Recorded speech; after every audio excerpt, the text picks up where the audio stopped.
Hi beauties and ಕ್ಯೂಟೀಸ್ ಎಲ್ಲ ಹೇಗಿದ್ದೀರಾ? ನಾನು ತುಂಬ ಚೆನ್ನಾಗಿದ್ದೀನಿ. ಲಂಡನ್ನಲ್ಲಿದ್ದೀನಿ. ನೀವೆಲ್ಲ ಹೇಗಿದ್ದೀರಾ? ಸೊ ಇಲ್ಲಿಗೆ ಬಂದಮೇಲೆ ಇಲ್ಲಿ ಒಂದು ಅಡುಗೆ ಏನು ಮಾಡಿದ್ರೂ ಒಂಚೂರು ರಿಕಾರ್ಡ್ ಮಾಡಿಕೊಂಡು ನಿಮ್ಮ ಮುಂದೆ ತೊಗೊಂಡು ಬರ್ತಾಯಿದ್ದೀನಿ. ಇಲ್ಲಿ ನೋಡಿ, ಹೋಲ್ ಚಿಕನ್ ಅಂತಾರೆ ಇದನ್ನು. ಈ ರೀತಿಯಾಗಿ ನೀಟಾಗಿ ಪ್ಯಾಕ್ ಆಗಿರುತ್ತೆ. ಅದು ಎಷ್ಟು ಗ್ರಾಮ್ ಇದೆ, ಎಷ್ಟು ಎಕ್ಸ್ಪಿರಿ ಡೇಟು ಎಲ್ಲನೂ, ಮತ್ತು ಅದು ಬ್ರೀಡು, ಅದರದ್ದೆಲ್ಲ ಇನ್ಫಾರ್ಮೇಷನ್ ಎಲ್ಲ ಒಂದು ದೊಡ್ಡ ಲಿಸ್ಟೇ ಕೊಟ್ಟಿರ್ತಾರೆ ಇವರು. ಸೊ ಈ ರೀತಿ ಇರುತ್ತೆ ಈ ಚಿಕನ್ನೆಲ್ಲ ನಾನು ಆ ಸ್ಕಿನ್ ಔಟ್ ಮಾಡಿಸಿ ಈ ರೀತಿಯಾಗಿ ಕಟ್ ಮಾಡಿ ಇಟ್ಕೊಂಡಿದ್ದೀನಿ. ಆ ಸ್ಕಿನ್ನು ಸಹ ಬಳಸ್ಕೊಂಡು ನಾವು ಸೂಪ್ ಮಾಡೋದು ಹೇಗೆ ಅಂತ ಹಿಂದಿನ ವಿಡಿಯೋದಲ್ಲಿ ಹಾಕಿದ್ದೀನಿ. ಯಾರಾದರೂ ನೋಡಿಲ್ಲ ಅಂದರೆ ನೋಡಿ, ತುಂಬ ರುಚಿಯಾಗಿರ್ತಕ್ಕಂತಹ ಸೂಪ್ ಒಂದು ರೆಡಿಯಾಗಿದೆ. ಸೊ ಈಗ ನಮ್ಮ ನಾಟಿ ಸ್ಟೈಲಲ್ಲಿ ಇಲ್ಲಿ ಜಸ್ಟ್ ಒಂದು ಸಾರು ಮಾಡೋಣ, ಅಂದರೆ ಅನ್ನಕ್ಕೆ ಮುದ್ದೆಗೆ. ಇಲ್ಲಿ ನಮ್ಮ ಮಕ್ಕಳೆಲ್ಲ ಇರೋದು, ಸೊ ಅನ್ನ ಮುದ್ದೆ ಎಲ್ಲ ತಿಂತಾರೆ, ದೋಸೆಗೆ ಎಲ್ಲ ಆಗುತ್ತೆ ಅಂದ್ಬಿಟ್ಟು ನಾನು ಇಲ್ಲಿ ಒಂದು ಸಾರು ಮಾಡಿ ತೋರಿಸ್ತಾ ಇದ್ದೀನಿ. ಇಂಗ್ರೀಡಿಯೆಂಟ್ಸ್ ಎಲ್ಲ ನಿಮಗೆ ತೋರಿಸಿದ್ದೀನಿ ನೋಡಿ. ಮಾಮೂಲಿ ನಾವು ಏನೆಲ್ಲ ಹಾಕ್ತೀವಿ ಮಸಾಲೆಗಳು, ಚಕ್ಕೆ, ಲವಂಗ, ಕೊಬ್ಬರಿ, ಶುಂಠಿ, ಬೆಳ್ಳುಳ್ಳಿ, ಈರುಳ್ಳಿ, ಟೊಮೆಟೊ, ಧನಿಯಾ ಪುಡಿ, ಸ್ವಲ್ಪ ಗರಂ ಮಸಾಲ, ಒಂದು ಸ್ವಲ್ಪ ರುಚಿಗೆ ಸ್ವಲ್ಪ ಇದನ್ನು ಗೋಡಂಬಿನೂ ಹಾಕಿದ್ದೀನಿ, ಸ್ವಲ್ಪ ಸಾರು ಎಲ್ಲ ರುಚಿಯಾಗಿ ಬರುತ್ತೆ ಅಂತ. ಇಂಗ್ರೀಡಿಯೆಂಟ್ಸ್ನ ನಾನು ಡಿಸ್ಕ್ರಿಪ್ಷನಲ್ಲಿ ಸಹ ಕೊಡ್ತೇನೆ.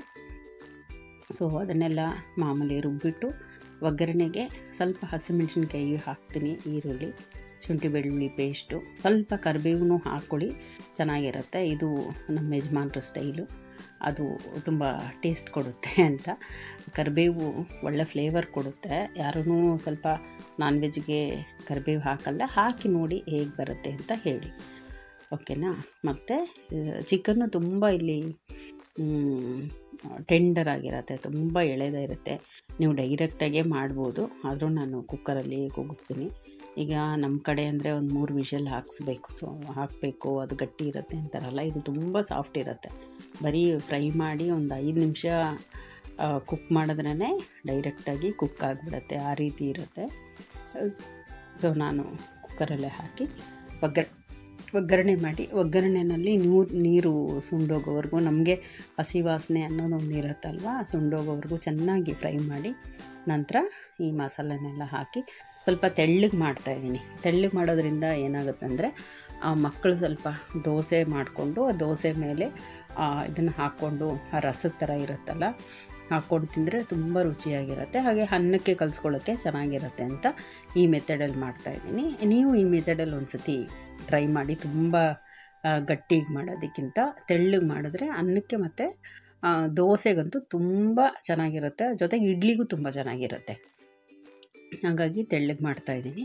ಕುಕ್ಕರ್ನ ನಾನು ಬರೀ ಒಂದೇ ಒಂದು ವಿಷಲ್ಲು ಹೊಡಿಸ್ತಾಯಿದ್ದೀನಿ.